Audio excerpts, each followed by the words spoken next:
ठाण्यात भाजपच्या गटनेतेपदी मुकेश मोकाशींची निवड। उद्या कोकण आयुक्त कार्यालयात जाऊन गट स्थापणार, तर कोल्हापुरात भाजपच्या गटनेतेपदी मुरलीधर जाधवांची नियुक्ती। चंद्रपूरमध्ये काँग्रेसला सत्तेबाहेर ठेवण्यासाठी भाजपकडून प्रयत्न। जोगरेवार भांगडी यांनी घेतली मुख्यमंत्र्यांची भेट। चंद्रपूर महापालिकेत नवी समीकरणं जोडण्याची चिन्ह।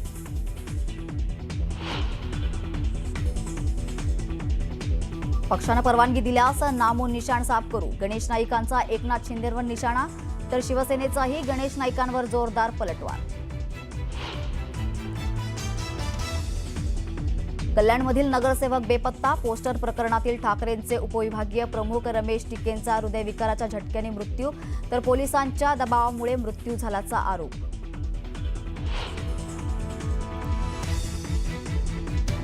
एक केस झाली म्हणून विकास गोगावले गप्प बसणार नाही। कार्यकर्त्यांच्या वाट्याला गेलेलं आपल्याला सहन होत नाही। जामिनावर सुटलेल्या विकास गोगावले यांचं मोठं विधान।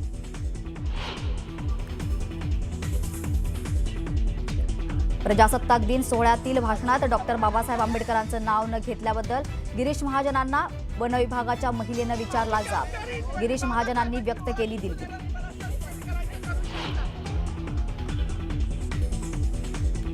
आदिवासी शेतकऱ्यांच्या लॉंग मार्चला गिरीश महाजनांची भेट। उद्याच्या बैठकीत मागण्यांवर तोडगा निघेल महाजनांचा विश्वास, तर लॉंग मार्च मात्र सुरूच राहणार। पन्हाळगडावरील तलावात 3 मजली अनधिकृत मस्जिद उभारल्याचा हिंदुत्ववादी संघटनांचा आरोप। उद्या जिल्हाधिकारी कार्यालयात हिंदुत्ववादी संघटना एकवटणार। एक केस झाली म्हणून गप्प बसणारा नाही असं वक्तव्य जामिनावर सुटलेले विकास गोगावलेनं केलं, तर कार्यकर्त्याच्या वाटेला गेलेला आपल्याला सहन होत नाही असंही ते म्हणाले। पन्हाळगडावरील तलावामध्ये 3 मजली अनधिकृत मस्जिद उभारल्याचा आरोप हिंदुत्ववादी संघटनांनी केलाय। उद्या जिल्हाधिकारी कार्यालयामध्ये हिंदुत्ववादी संघटना एकवटणार आहे। कोल्हापुरात भाजपनं मुरलीधर जाधव यांची गटनेतेपदी निवड केली आहे, तर प्रदेशाध्यक्ष रवींद्र चव्हाण यांनी मुरलीधर जाधव यांचं नाव निश्चित केलं। पक्षानं परवानगी दिल्यास नामोनिशाण साफ करणार असं म्हणत गणेश नाईकांनी एकनाथ शिंदेंवर निशाणा साधला, तर शिवसेनेकडूनही गणेश नाईकांना जोरदार प्रत्युत्तर देण्यात आलं। चंद्रपूरमध्ये काँग्रेसला सत्तेबाहेर ठेवण्यासाठी भाजपकडून प्रयत्न सुरू आहेत। जोरगेवार भांगडिया यांनी मुख्यमंत्र्यांची भेट घेतली आहे, यामुळे चंद्रपूर महापालिकेमध्ये नवी समीकरणं जुळण्याची शक्यता आहे। नाशिकमध्ये प्रजासत्ताक दिन सोहळ्यातील भाषणात गिरीश महाजन यांनी डॉक्टर बाबासाहेब आंबेडकरांचं नाव न घेतल्यानं वाद झाला। भाषणादरम्यान वन विभागाच्या एका महिला पोलिसानं महाजनांना जाब विचारला। आंबेडकरांचं भाषणात नाव न घेतल्यानं मंत्री गिरीश महाजन यांनी दिलगिरी व्यक्त केली। वन विभागाच्या महिला कर्मचाऱ्यानं महाजनांना जाब विचारला होता। मुंबई महापालिकेमध्ये महापौर पदासाठी अर्ज सादर करण्यास उद्या आणि परवाची मुदत आहे। मुंबई महापालिकेत महापौर उपमहापौर पदासाठी इच्छुक सदस्य नामनिर्देशन पत्र महानगरपालिका सचिवांना 27 आणि 28 तारखेमध्ये सादर करणार आहेत, तर 30 ते 31 तारखेपर्यंत महापौर आणि उपमहापौर पदासाठी नवनिर्वाचित सदस्यांची बैठक घेऊन महापौर आणि उपमहापौर निवडला जाईल।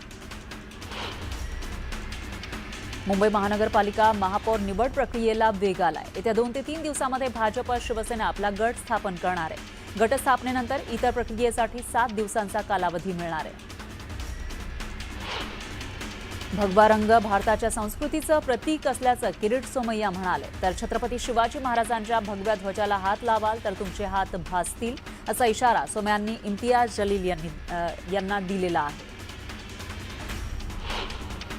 हिरवा रंग हा कोणाच्या मालकीचा नाही। बाळासाहेबांनीही त्यांच्या भाषणात हिरवा रंग कोणाच्या मालकीचा नसल्याचा उल्लेख केला होता असं संजय राऊत म्हणाले।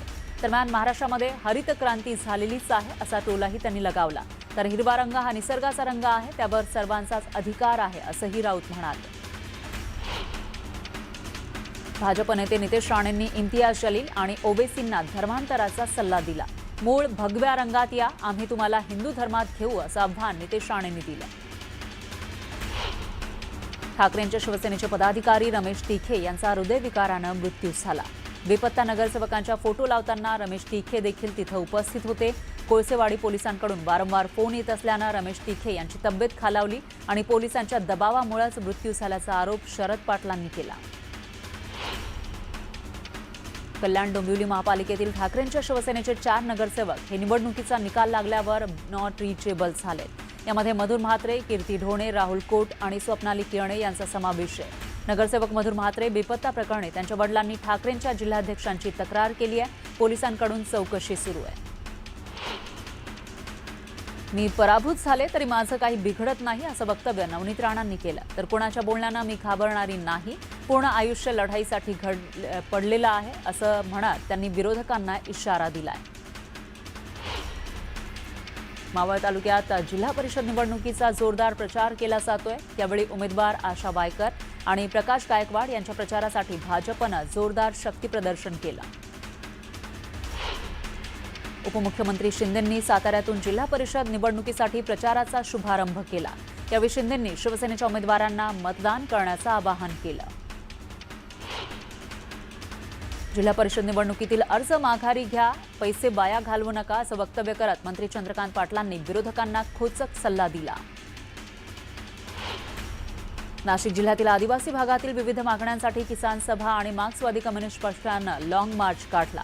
लॉंग मार्चमध्ये मोठ्या संख्येनं आदिवासी शेतकऱ्यांनी सहभाग घेतला. मागण्या पूर्ण होईपर्यंत लॉंग मार्च थांबणार नाही असा इशाराही देण्यात आला. नाशिक मुंबई महामार्गावर वाहतूक कोंडी झाली. मोठ्या संख्येनं आदिवासी शेतकऱ्यांनी लॉंग मार्च काढला. त्यामुळे वाहनधारकांना मनस्ताप सहन करावा लागला.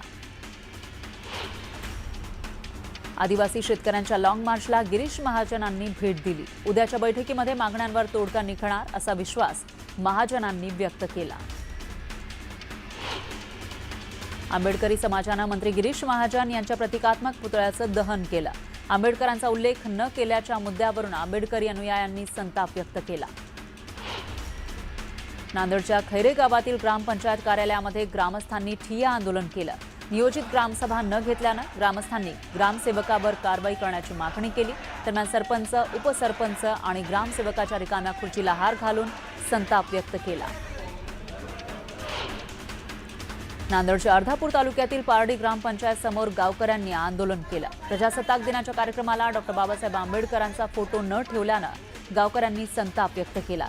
तर गावकऱ्यांच्या आंदोलनानंतर आंबेडकरांचा फोटो ठेवून पूजन करण्यात आलं. दरम्यान जोरदार घोषणाबाजीही करण्यात आली.